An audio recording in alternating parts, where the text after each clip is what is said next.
ప్రియ దేవుడున్నారా. మరి 109వ కీర్తన 7 నుంచి కొన్ని వచనాలు మన కొరకు ఉపయోగపడతాయి. చూడండి. వాడు విమర్శలోనికి తేబడినప్పుడు దోషి అని తీర్పు నందును గాక, వారి ప్రార్థన పాపమగును గాక, వాని జీవిత దినములు కొద్దివగును గాక, వాని ఉద్యోగమును వేరొకడు తీసుకొను గాక, వాని బిడ్డలు తండ్రి లేని వాకుదురు, వాని భార్య విధవరాలు గాక, వాని బిడ్డలు దేశ తిమ్మరులై భిక్షమెత్తుదురు గాక, వాడిపడిన తమ ఇండ్లకు దూరముగా జీవనము వెదకుదురు గాక. ఇదిన్న అంశము వ్యర్థాతిశయం, వ్యర్థమైన ఆలోచనలు, వ్యర్థమైనటువంటి విధి విధానము, వీటన్నిటి వరకు తెలియజేయబడతా ఉంది. ఇక ఇందులో చూస్తున్నాం, వారి వీపును అప్పగించారని కొట్టి వారికి నా వీపును అప్పగించి తిని వెళ్ళి, అది మామూలుగా మనం చదివిన వాక్యమే. ఇప్పుడు 15వ వాక్యాన్ని చూస్తున్నాం. యోహాను సువార్త 18:15. సీమోను పేతురును మరి ఒక శిష్యుడును యేసు వెంబడి పోచుండిరి. ఆ శిష్యుడు ప్రధాన యాజకుని నెలవైన వాడు గనుక అతడు ప్రధాన యాజకుని ఇంటి ముంగిటిలోనికి యేసుతో కూడా వెళ్ళెను. ఇక చివరి వాక్యం 27 వరకు మనం చదవాలి. అసలు ఆడిచ్చింది తక్కువ. ఇంకోవచ్చు, పేతురు నేను ఎరుగనని మరి ఒకసారి చెప్పెను, వెంటనే కోడి కూసినని దేవుని మాట. ప్రభునందు ప్రియమైనటువంటి ప్రియ దేవుని బిడ్డలారా, ఈ దినము వ్యర్థాతిశయం అనేటువంటి మాటను మనం చూస్తున్నాం. వ్యర్థాతిశయం, ఈ వ్యర్థాతిశయానికి ఉన్నటువంటి అర్థం, వ్యర్థమైన వాటిని బట్టి గర్విస్తారు చాలామంది. పనికిరాని వాటిని బట్టి అతిశయించడం అంటే గర్వించడం. కాబట్టి పనికొచ్చేటటువంటి వాటి గురించి ఎక్కువ ఆలోచన చేయరు, పనికిరాని వాటి కొరకే ప్రయాసపడతా ఉంటారు. అందుకనే పేరు ప్రఖ్యాతల కొరకు అతిశయిస్తారు చాలామంది. ఏ పని చేసినా పేరు ఉండాలి, ప్రఖ్యాతి ఉండాలి, నలుగురు చూడాలి. కొందరు అందచందములను బట్టి అతిశయిస్తారు. కొందరు ఏం చేస్తారంటే జ్ఞానమును బట్టి, డబ్బును బట్టి, వారికి ఉన్నటువంటి బంధు బలములను బట్టి, ఆస్తులను అంతస్తులను బట్టి, స్నేహితులను బట్టి, కాబట్టి సహోదరుల కుటుంబాన్ని బట్టి అతిశయిస్తారు. నాకంటే ఇంకెవరు లేరని, నేనే నాకంటే ఎవరు లేరు. అయితే ఇవన్నీ కూడా వ్యర్థమైనవి. ఒక దినమున ప్రభువు రాకడ ఉన్నది. అప్పుడు ప్రభువును బట్టి అతిశయించాలి తప్ప వేరొక దాన్ని బట్టి మనము అతిశయించకూడదని వాక్యం తెలియజేస్తుంది. దేవుణ్ణి బట్టి అతిశయించాలి. చాలామంది మాకు ఉన్నటువంటి గౌరవాన్ని బట్టి అతిశయిస్తారు, వారికి ఉన్నటువంటి ఉద్యోగాన్ని బట్టి అతిశయిస్తారు, వారికి ఉన్నటువంటి క్రియలను, చేష్టలను బట్టి అతిశయము అనేటువంటిది జరుగుతూ ఉంటుంది. చాలామంది, కొంతమంది వస్త్రాలను చూసి అతిశయిస్తారు, ఆభరణాలను చూసి అతిశయిస్తారు. అతిశయం అంటే ఇది. కానీ మనం అతిశయించవలసింది సిలువలో ప్రాణం పెట్టిన యేసుక్రీస్తును చూచి అతిశయించాలి. ప్రభువా, ఎంత గొప్ప త్యాగం చేసావు మా కొరకు. నీ ఉన్నతమైనటువంటి త్యాగాన్ని బట్టి మేము అతిశయిస్తున్నాం తండ్రి, గర్విస్తున్నాం క్రైస్తవుడిగా పుట్టినందుకు. మా కొరకు దీనులమైనటువంటి మా కొరకు, పాపులమైనటువంటి మా కొరకు, శాపగ్రస్తులమైనటువంటి మా కొరకు, పడి ఉన్నటువంటి మా కొరకు నీవు ప్రాణాన్ని పెట్టినటువంటి గొప్ప దేవుడు.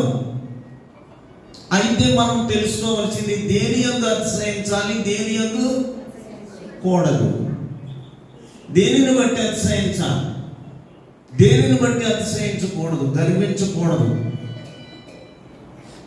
ఎక్కువ మార్కులు వచ్చినా తక్కువ మార్కులు వారు వచ్చిన వారిని చూసి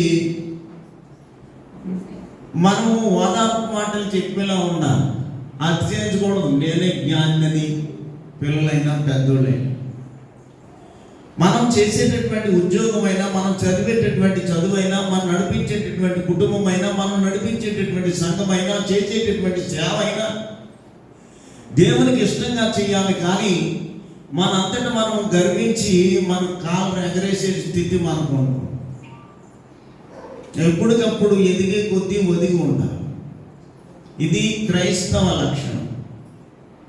అందుకే మనకి ఇచ్చినటువంటి ఈ మాట మనం చూస్తున్నాం. అక్కడ ఏమని ఇచ్చాడు? ఎవడైనా అతిశయిస్తే వాడు ఎన్ని రాశాడు చూడండి. 7 నుంచి మొదలెడితే ఏమీ లేకుండా పోతారట. చివరికి కుటుంబం కూడా ఉండదు. చూడండి రా, చూడరా, ఒకప్పుడు ఎలా బతికాడురా అమ్మా, అప్పుడు ఎప్పుడు ఆవిడ ఎంత గర్వించేదిరా, అతిశయించేదిరా, చూసావా? ఇలా అంటారు. కొంతమందిని చూస్తాం కదా, చనిపోయాడు. ఆ అమ్మాయి ఎంత గర్వించేదండి, ఎంత అతిశయించేది. ఆ అబ్బాయికి ఉన్నటువంటి అతిశయం అంతా ఇంత కాదు, గర్వం అంతా కాదు. చెప్పిన మాట వినేవాడు కాదు. ఆవిడ అంతే. ఆ భార్యభర్తలందరూ ఒకటే, ఎప్పుడు మాట వినరు. ఇలా అనుకున్నటువంటి రోజులు మనందరికీ ఎదురవుతూ ఉంటాయి. కాబట్టి దేవుని వాక్యము ఈ రీతిగా కీర్తన 109లో 7 నుంచి 10 వరకు మనం చూస్తే దేశ తిమ్మర్లైపోయిన వాళ్ళు ఉన్నారట. దేశ చివరి మాట అది, నేను అన్నీ చెప్పను. దేశ తిమ్మర్లైపోయి తిరిగిన వాళ్ళు ఉన్నారు. అందుకనే మనం ఏం చేయాలంటే, చర్చిలో అయినా, ఇంటిలో అయినా, ఉద్యోగంలో అయినా, కుటుంబ జీవితంలో అయినా, యవనస్తులు చదువుకునే విషయంలో అయినా, ఎంత ఎదుగుతున్నప్పటికీ కూడా దేవుని సన్నిధానంలో ఒదుగుతూ ఉండాలి, తగ్గించుకుంటూ ఉండాలి. తన్ను తాను తగ్గించుకునేవాడు ధన్యుడు, తన్ను తాను హెచ్చించుకునేవాడు తగ్గించబడతాడు. ఎంత మంచి వాక్యం. అందుకనే మనం కూడా ఈ స్థితిగతులు ఇక్కడ ఉన్నటువంటి ప్రార్థన పాపమవుతుందంట. అలాంటి వాళ్ళకి ప్రార్థన చేస్తారు కానీ ఏమైపోద్ది? తిరిగి పామవుతుంది. చూడండి, అక్కడ ఉన్న మాటలు నేను చెప్తున్నాను. ప్రార్థన పాపమవుతుంది, జీవిత దినములు తక్కువైపోతాయి, ఉద్యోగమును వేరొకడు దోచుకుంటాడు. అత్యంతకూడదు. దేని గురించి నీకున్నది తిను, దేవుని ఎందుకు బయట కలిగి. ఇంకా అనేకమైన ఈ కీర్తన అంతా అలాగే కనపడుతుంది. దావీదు రాసిందే. కాబట్టి ఇంకా ఏమన్నాడు? భార్య విధవరాలు అవుతుంది, బిడ్డలు తండ్రి లేని వారు అవుతారు, బిడ్డలు దేశ తిమ్మరులుగా ఉంటారు. దేన్ని బట్టి కూడా జాగ్రత్త, దేన్ని బట్టి కూడా అతిశయించుకో. ఏది ఉన్నా లేకపోయినా నా దేవుడు నాతో ఉన్నాడని అతిశయించాలి. అవునా కదా? పురుషులైనా స్త్రీలైనా కానీ దేన్ని కూడా అతిశయించేటటువంటి స్థితి నాకు నీకు రాకూడదు. గర్వించేటటువంటి పరిస్థితి నీకు నాకు రాకూడదు. ఎప్పటికప్పుడు మనము ఆధ్యాత్మికంగా ఎదుగుతున్నప్పుడు దేవునిలో తగ్గించుకో, ఆత్మీయంగా ఎదుగుతున్నప్పుడు దేవుని కొరకు తగ్గించుకో. నీ పిల్లల కొరకు, నీ కుటుంబం కొరకు, నీ వ్యక్తిగత జీవితం కొరకు ఎప్పటికప్పుడు బంగారమును పుటమి వేసినట్లు మన బ్రతుకులను పుటమి వేసుకుని ముందుకు సాగు. అప్పుడు నేను ఎలా ఉన్నా, నా జీవితం ఎలా ఉంది, నా పిల్లలు ఎలా ఉన్నారు, నీ కుటుంబం ఆశీర్వాదకరంగా ఉన్నది అంటే నువ్వు తగ్గించుకుంటున్నావు. నీ పిల్లలు ఆశీర్వాదకరంగా ఉన్నారు అంటే నువ్వు తగ్గించుకుంటున్నావు. నీ తల్లిదండ్రులు క్షేమంగా ఉన్నారు అంటే నీవు తగ్గించుకొని జీవిస్తున్నావు. అందుకే మనం కూడా యేసుక్రీస్తు ప్రభు యొక్క ఆ రక్తంలో కడగబడిన వారము కనుక, దేవుని మాటలు వింటున్నావు కనుక, నువ్వు నిజమైనటువంటి క్రైస్తవుడు కనుక, మనము తగ్గించుకొని జీవించినప్పుడు దేవుడు ఉన్నతమైనటువంటి కృప అందుకొరకు మన జీవితాలను దేవుని బట్టి అతిశయించాలి, కానీ మనల్ని మనం అతిశయించుకోకూడదు అనేటువంటి సత్యాన్ని నేను తెలియజేస్తాను. చిన్న విషయానికి పెద్ద విషయానికి మనం ఎంతగానో ఒక్కొక్క పర్యాయం విరమిస్తూ ఉంటాం. ఒకరిని ఉద్దేశించి మనం ఎప్పుడు కూడా మాట్లాడకూడదు, ఒకరిని ఉద్దేశించి ఎప్పుడు కూడా మనము చెప్పుకోకూడదు. నా బ్రతుకు ఎలా ఉంది, నా స్థితి ఎలా ఉంది, నా గతి ఎలా ఉంది, నా పరిస్థితులు ఎలా ఉన్నాయి, ఒకసారి నన్ను నేను పుటం వేసుకోవడానికి ప్రయత్నం చేయాలి. ప్రవక్త అయినటువంటి ఇర్మియా అంటాడు 9వ అధ్యాయము అక్కడ 23వ వచనంలో అంటాడు, యెహోవా సెలవిచ్చినది ఏమనగా, జ్ఞాని తన జ్ఞానమును బట్టి, సూర్యుడు తన శౌర్యమును బట్టి అతిశయించకూడదు, ఐశ్వర్యవంతుడు తన ఐశ్వర్యమును బట్టి అతిశయించకూడదు. నా జ్ఞానం ఉంది, వివేకం ఉంది, ప్రజ్ఞ ఉంది, నన్నెవడు జయించగలడు? నన్ను ఎవరు జయించలేరు. నేను జ్ఞానవంతుడను. శౌర్యము అంటే బలం ఉన్నవాడంట. ఏ బలం అది? బలం ఉంది నాకు. నేను బలం చేత నేను జయించగా, నా శక్తి చేత జయించగా. అక్కడ చెప్తున్నటువంటి మాట, ఐశ్వర్యవంతుడు ఐశ్వర్యమును బట్టి, బలవంతుడు బలమును బట్టి, జ్ఞానవంతుడు జ్ఞానమును బట్టి అతిశయిస్తాడు. ఇదంతా కూడా ఏ అతిశయము? చదివారు మీరు అందరూ, ఇంటి దగ్గర చదివారని అనుకుంటున్నాను. టైటిల్ వ్యర్థాతిశయం. అతిశయము, వ్యర్థాతిశయం, రెండు మాటలు.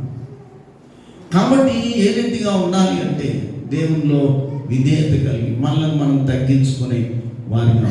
యాకోబు అంటే 4:16 యాకోబు పత్రికలో, ఇప్పుడైతే మీరు మీ డంబముల యందు అతిశయపడుచున్నారు. డంబములు అంటే ఏంటి? డబ్బులు కొట్టుకోవడం. నేను అంతలేదు ఎంతలేదు అని డబ్బులు కొట్టు. డంబముల యందు మీరు అతిశయిస్తున్నారు. జాగ్రత్త. ఎప్పుడు కూడా మనకు మనం డబ్బు కొట్టుకోకూడదు.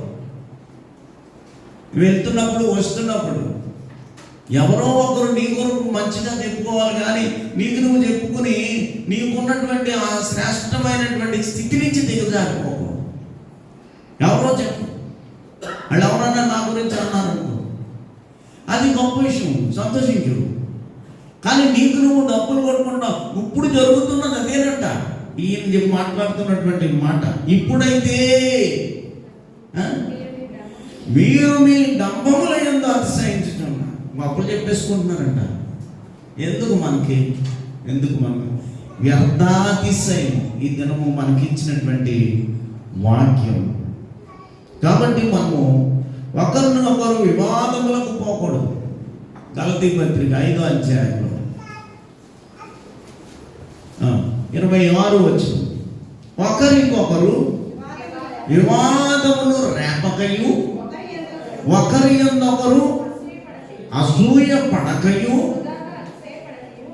వృధా అతిశయ పడకయు. నువ్వేం పని చేసినా వృధా అయిపోద్దంట. కాబట్టి ఒకరి మీద ఒకరికి వ్యతిరేక భావాలు ఉండకూడదు, వాగ్వాదం ఉండకూడదు. ఏమేమంటాడు? వివాదములను రేపక. వివాదములు రేపుతారండి. తెలియకుండానే వివాదాలు, తెలియకుండానే కక్షలు, తెలియకుండానే వాగ్వాదములు, వివాదములు, ఇవన్నీ చెప్తున్నాడు యాకోబు. కాబట్టి మనము దేన్ని బట్టి అతిశయించాలి? వీటన్నిటిని బట్టి మనం అతిశయించకూడదు. మనం మనకున్న దాన్ని బట్టి మనం అతిశయిస్తాం. కానీ అది ఎదిగే కొద్దీ ఒదిగి ఉండాలి. జ్ఞానమును బట్టి, డబ్బును బట్టి, ధైర్యమును బట్టి, అధికారమును బట్టి, ఉద్యోగమును బట్టి, ఆస్తిని బట్టి, అంతస్తును బట్టి, వ్యక్తిగత ఆత్మీయ జీవితాన్ని బట్టి, సంఘాన్ని బట్టి, సమాజాన్ని బట్టి, కుటుంబాన్ని బట్టి ఎప్పుడు కూడా వీళ్ళెవ్వరు మనతో రారు. అక్కడ అంటున్నాడు, ఇలా అతిశయించి వారు అన్నీ కోల్పోతారు, దేశ తిమ్మరులుగా. నిజమే, అంత బాగా చెప్పాడు వాక్యం. అతిశయించినప్పుడు మనలో ఇంకేముండదు, అంత డొల్లే, అంత డొల్లే, మనలో ఏమీ లేనట్లు లెక్క. అందుకే నేను వాక్యం ఎంత వివరణ ఇస్తున్నాడండి. ఒక్క మాటకి వ్యర్థాతిశయం అంటే ఈ వ్యర్థాతిశయానికి ఎన్ని అర్థాలు ఇస్తున్నారు. అతిశయించవచ్చు నీ ఆత్మీయ జీవితాన్ని బట్టి, అతిశయించవచ్చు దేవుని బట్టి, క్రీస్తుని బట్టి. ఈ శ్రమలను బట్టి శ్రమలు వస్తాయి. శ్రమలు తండ్రి నా కొరకే ఇచ్చావు. ప్రతి దాన్ని కూడా మనము అన్వయించుకోవాలి. అన్వయించుకొని దేవుని కొరకు జీవించేవారుగా ఉండాలని వాక్యం తెలియజేస్తా ఉంది. ప్రభు అతిశయించలేదంట. ఎక్కడ మనం చదివాం ఇందాక మా రాజు గారు చదివారు 6 యెషయా 56. ఆయన అనుకోలేదంట, నేను దేవుని కుమారుని, నన్ను ఎవరు కొడతాడురా. ఒక మాట అంటే అందరూ చచ్చిపోతారు. నేను పరలోకం నుండి వచ్చిన వాడిని కనుక మీరు ఎవరు నా మీద? సైన్య సమూహము నాతో ఉన్నది. సైన్య సమూహము వేల కొలది సైన్యము దేవదూతల సమూహము నాతో ఉన్నది. మీరెంత మాత్రం కూడా మానవ మాత్రలే కానీ నన్ను హింసించడానికి తగదు కనుక నా దూతలను నా దేవుణ్ణి కోరుకుంటున్నాను, రప్పిస్తాను అంటే అందరూ చచ్చిపోతారు కదా. కానీ అలా లేదు, అలా లేదు. తండ్రిని బట్టి అతిశయించలేదు,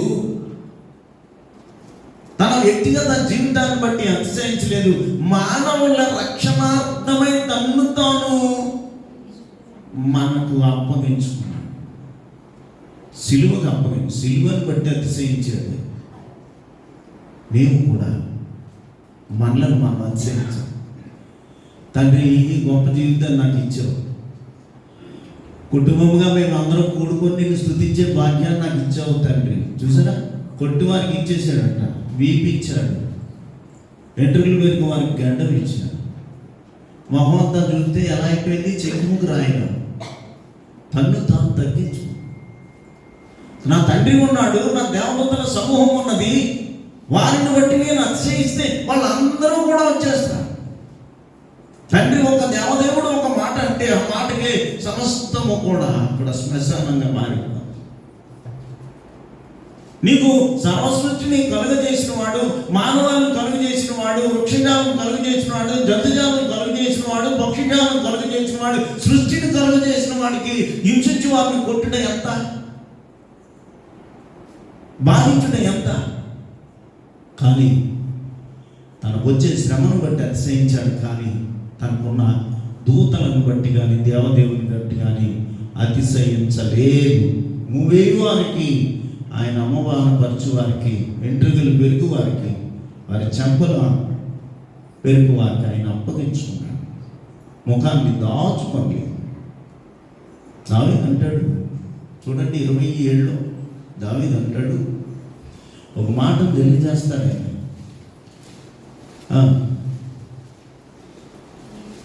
కొందరు రథములను బట్టి, కొందరు గుర్రములను బట్టి అతిశయించుదురు.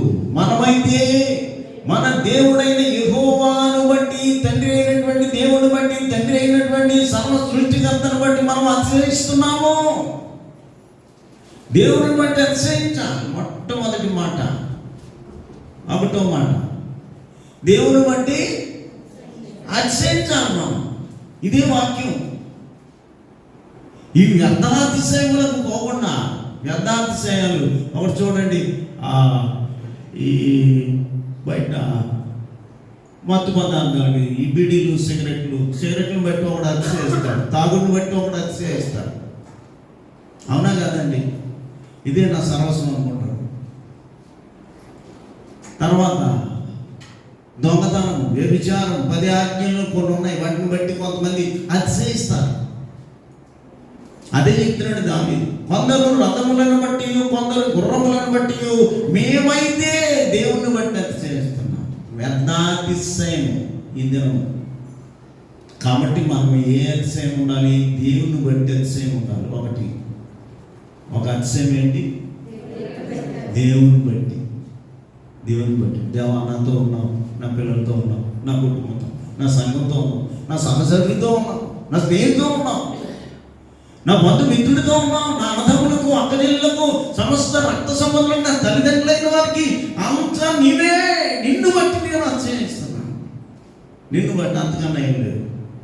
లేకుంటే నేను ఒంటరి వాడిని, నాకు వెనకెవరు లేరు, ముందెవరు లేరు, నాకు నేనే ఉన్నాను, నా కుటుంబం ఉన్నది, నా పిల్లలు ఉన్నారు, కానీ మేము నిన్ను బట్టి అతిశయిస్తున్నాం ప్రభు అని ప్రార్థన చేసేవారుగా ఉండాలని వాక్యం. అందుకే దావీదు ఆ రీతిగా మాట్లాడతాం.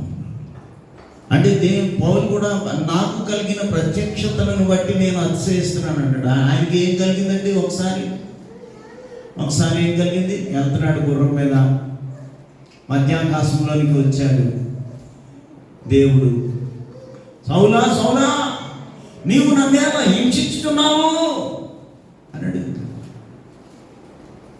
వెంటనే ఆ దర్శనాన్ని బట్టి నాకు మారు మనసు వచ్చింది.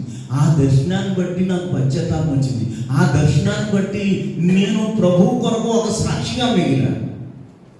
ఆ దర్శనాన్ని బట్టి నేను చెప్పాలి, ఆ దర్శనాన్ని బట్టి నేను అతిశయిస్తున్నాను.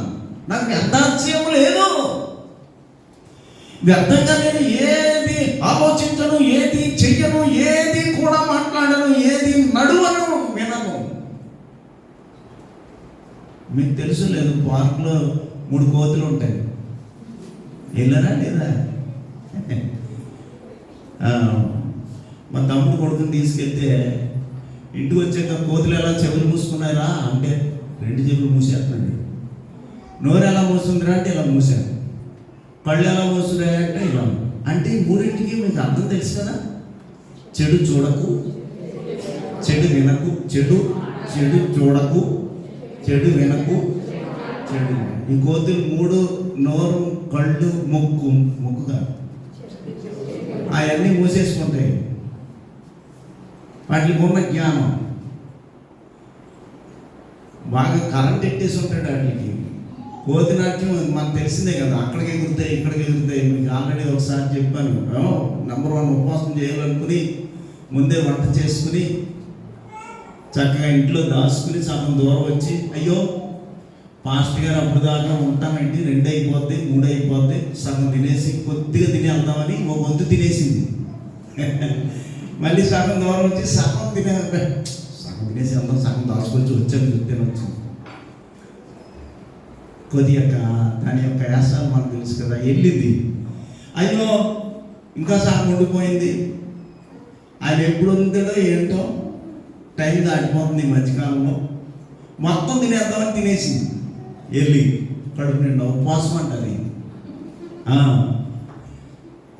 ఉపవాసం అంటారు. ఉపవాసానికి అది శుభ్రంగా తిని ఇంటి మీద అంతా తినేసి మూతి కడుక్కుని ఏమి తిన్నట్టు వస్తుంది.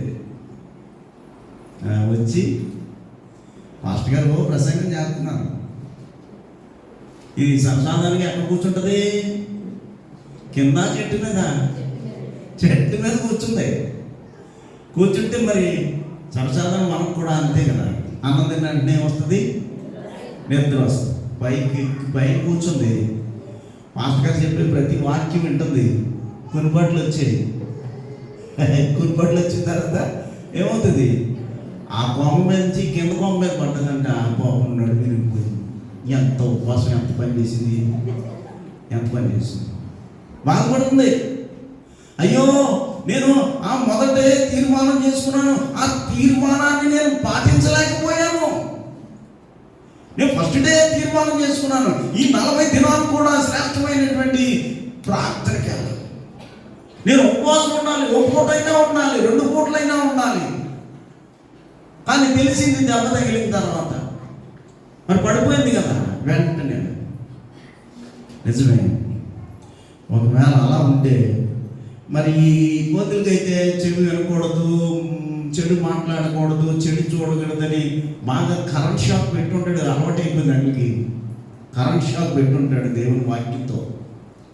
మనం కూడా అంటే దేవుని వాక్యంతో మనం గద్దించినప్పుడు, దేవుని వాక్యం విననప్పుడు, దేవుని యొక్క గుణగణాలు నీకు రానప్పుడు, దేవుని యొక్క ఆయన ఆశీర్వాదం నీకు రానప్పుడు, ఆ తీరు రానప్పుడు దేవుడు తప్పకుండా అందుని చెప్పాడు కీర్తన 109లో 7లోంచి మనం మొదలెట్టాం. అలా ఉంటుంది కనుక దేవుని యందు భయం కలిగి దేవుని బట్టి అతిశయించాలని దేవుని వాక్యము తెలియజేస్తాం. చూడండి ఇర్మియా 24:9-24లో కూడా ఆ మాట మనకు ఉంది. అతిశయించువాడు దేనిని బట్టి అతిశయించవలనగా భూమి మీద కృప చూపుచు నీతి న్యాయములు జరిగించుచున్న దేవునిని బట్టి. అదన్నమాట మొదటి మాట, దేవుని బట్టి అతిశయించాలి. ఇక రెండవదిగా మనం చూస్తే యేసుక్రీస్తు రక్షణను బట్టి అతిశయించాలి. ఆయన సిలువలో రక్షణ ఇచ్చాడు. పేతురు అనుకున్నాడంట, పేతురు, ప్రభువా నీ కొరకు నేను ప్రాణమైనా పెడతాను, నేను మాత్రం అభ్యంతరం పడను. మనం చదివిన దాంట్లో నేను మాత్రం పారిపోను, నీ కొరకు నేను ప్రాణం పెడతాను, అవసరమైతే నా ప్రాణం కూడా. ఏంటి అతిశయం? అతిశయిస్తున్నాడు మా వాడు. అంటే శిష్యులందరికంటే పెద్దోడు నేను. అతిశయం. వీళ్ళందరూ చేయకపోయినా, వీళ్ళందరూ కూడా నీ వెంట రాకపోయినా, నీ గురించి మాట్లాడకపోయినా నేను ముందుంటాను, నేను ఉండి నిన్ను నేను సాధించుకుంటాను. పేతురు ఆవేశపడుతున్నాను. యేసుప్రభు అన్నమాట ఆవేశపడుతున్నాను. నేను నిన్ను బట్టి నేనేం భయపడను. ఎంతమంది ఉన్నప్పటికీ ఎదిరిస్తున్నాను. అతిశయిస్తున్నాడు. ఏంటంటే శిష్యులందరిలో పెద్దవాడిని, యేసుక్రీస్తు ప్రభు చెంతనే ఉంటానని. కానీ యేసుప్రభు అన్నాడు, కోడు చూసే గోపు 3 సార్లు తన అతిశయం అంతా గంగలో పోయింది. అవునా కదా? అంతే పోయిందంతే. ఎంతైతే గర్వించాడో అంత కూడా తను తాను తగ్గించుకున్నాడు. లాస్ట్ వస్తుంది. ప్రభు చెప్పేశాడు ముందు తన జీవిత చరిత్ర అంతా కూడా ఆ స్క్రీన్ మీద చూపించేశాడు. ఏం లేదు, నువ్వు ఇంతగా మాట్లాడుతున్నావు, కానీ కోడి కూసేసరికి వచ్చేసరికి నువ్వేం చేస్తున్నావు? సరిగ్గా కోడి కూసేసరికి 3 సార్లు నేను ఎరుగులని బొంకేస్తావు. అలాగే చేశాడు. 3వసారి బొంకేసరికి మనం 27లో చదివాం. కోడి కూసే. క్రీస్తు మనకి ఇచ్చినటువంటి రక్షణను బట్టి అతిశయించాలి.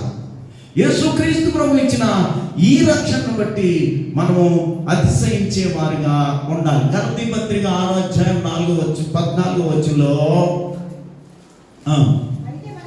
అయితే మన ప్రభు అయిన యేసుక్రీస్తు సిలువయందు తప్ప మరి దేని యందును అతిశయించుట. ఎంత బాగా ఇప్పుడు పౌలు సిలువలో చచ్చిపోయినటువంటి యేసుక్రీస్తు ఇచ్చిన రక్షణను బట్టి నేను అతిశయిస్తున్నా. అది తప్ప మరొకటి నా సన్నిధిలోకి, నా హృదయంలోకి రాకూడదు, నా మనసులోకి రాకూడదు, నా అంతరంగంలోకి రాకూడదు. యేసుక్రీస్తు ప్రభు యొక్క సిలువే నాకు, ఆయన చిందించిన రక్తమే నాకు కనిపించాలి, కానీ మరొక్కటి నా హృదయంలోకి రాకూడదు అని ప్రభువుని బట్టి, ప్రభు యొక్క సిలువని బట్టి నేను అతిశయిస్తున్నానని వాక్యము తెలియజేస్తాను. అందుకనే అందులోనే మళ్ళా 1 కొరింథీ 1:31 మాట్లాడుతూ 1:31 మాట్లాడుతూ యేసు ప్రభువునంటే చాలు అతిశయించేవాడు.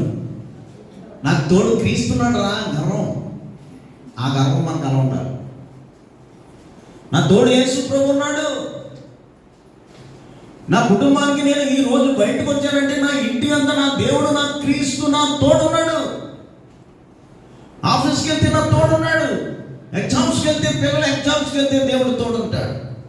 అందుకని మనము క్రీస్తు రక్షణను బట్టి అతిశయించాలి. రెండవది, మొదటిది ఏమనుకున్నాం? దేవునిని బట్టి అతిశయించాలి. యేసుక్రీస్తు ఇచ్చిన రక్షణ, సిలువ రక్షణ, అది ఎంతో విలువైనది, అది ఎంతో శ్రేష్టమైనది, అది ఎంతో విశిష్టమైనది.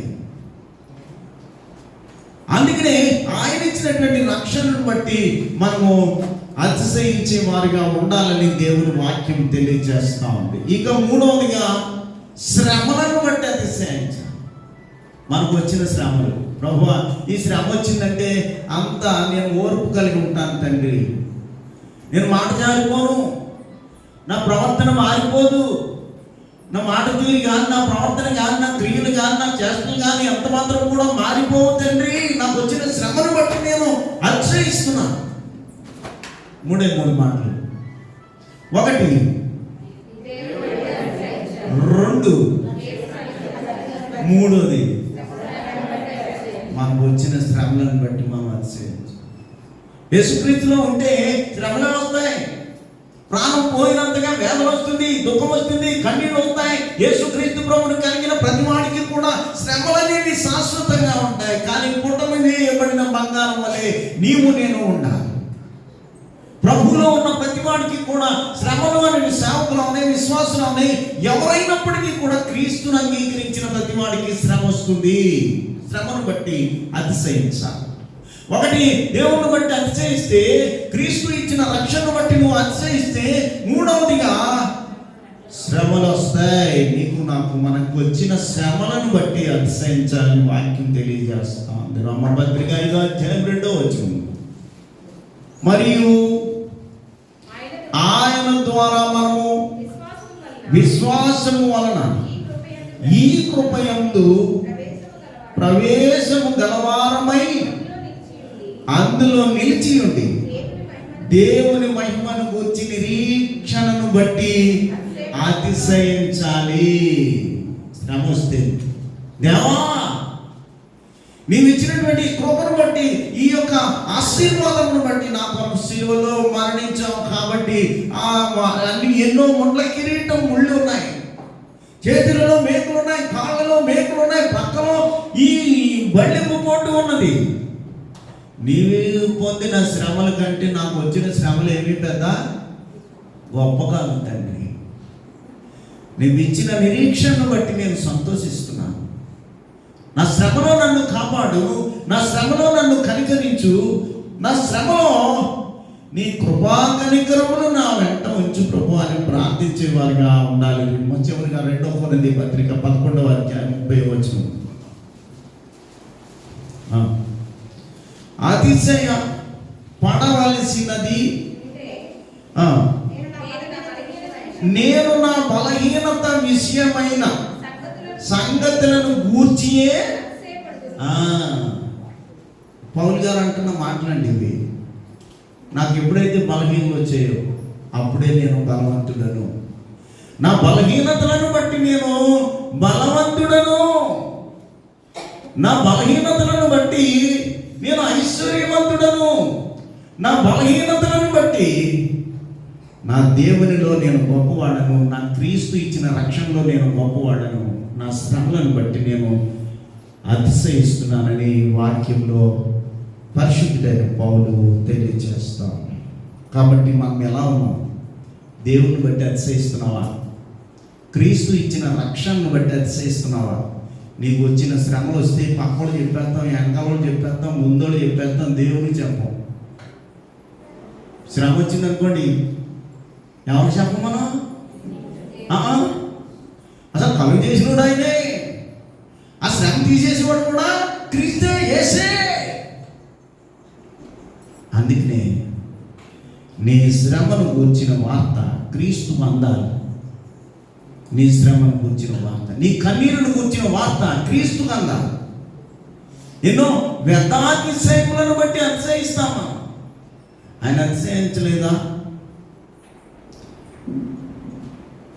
గుర్రములను బట్టి పరో అతిశయించాడు.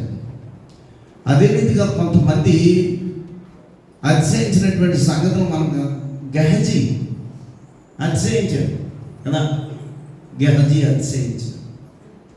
అలాగే ఇంకా ఉన్నటువంటి వారు అనేక మంది అతిశయించిన వారు వ్యర్థాతిశయాన్ని బట్టి అతిశయించారు, వ్యర్థాతిశయం.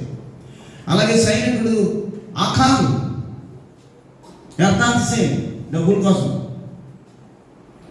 గెహజీ వ్యర్థాతిశయం. ఇంకా చాలా మంది ఉన్నారు.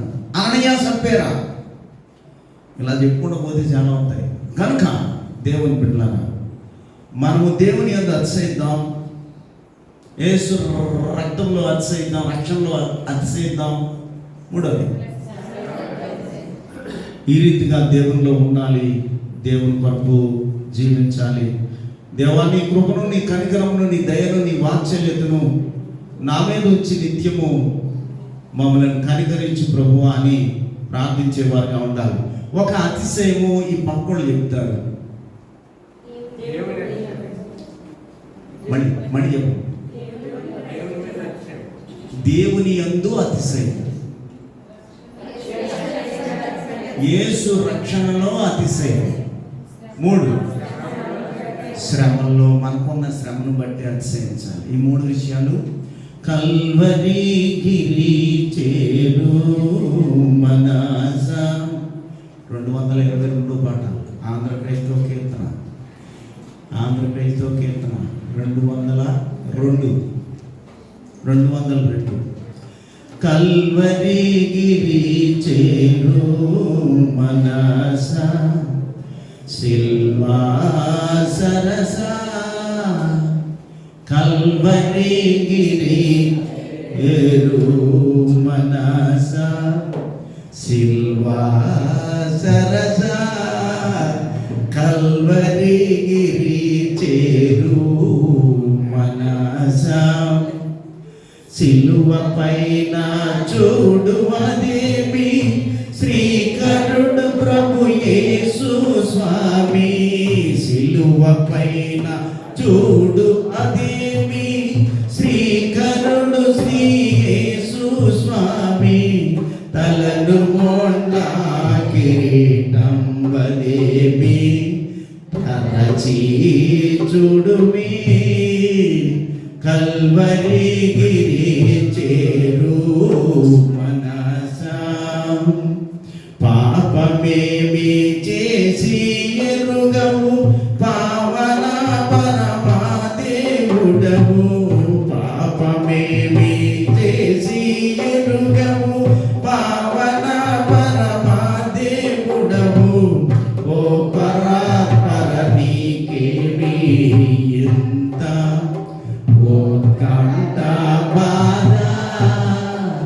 కల్వరి గిరి చేరు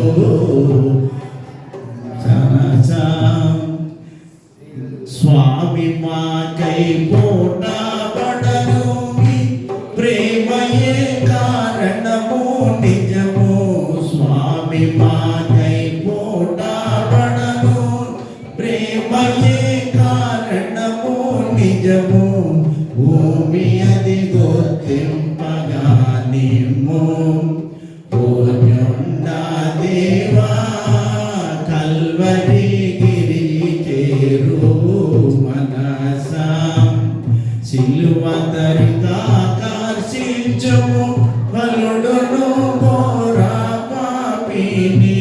సిలువ తరిగా కర్షించుము బలుడును ఘోరా పాపిని. కలుషములు విడ శక్తి నీయుము, సిలువా ధ్యానమున. కల్వరి గిరి చేరు మనస, కల్వరి